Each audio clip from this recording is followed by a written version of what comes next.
திருவண்ணாமலை கிரிவலப்பாதையில் உள்ள திருநேர் அண்ணாமலையார் கோவிலில் சிவலிங்கத்திற்கு தாராபிஷேகம் நடைபெற்றது. அக்னி நட்சத்திரம் தொடங்கும் நாளில் இருந்து நிறைவு பெறும் நாள் வரை சிவன் கோவிலில் மூலவருக்கு தாராபிஷேகம் நடத்தப்படும். திருவண்ணாமலை அருணாச்சலேஸ்வரர் கோவில் கிரிவலப்பாதையில் உள்ள அஷ்டலிங்க கோவில்கள், திருநேர் அண்ணாமலையார் கோவில் உள்பட சிவன் கோவில்களில் தாராபிஷேகம் நடைபெற்றது.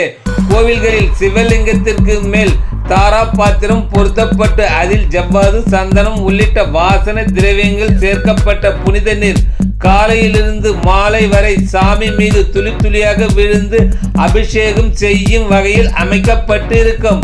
அக்னி நட்சத்திரம் முடியும் நாளான வருகின்ற 28ஆம் தேதி வரை இந்த தாராபிஷேகம் சாமிக்கு நடைபெறும்.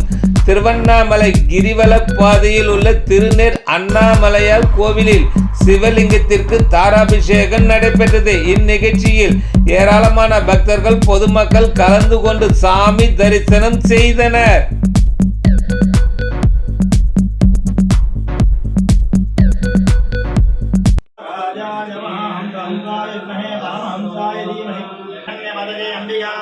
உமா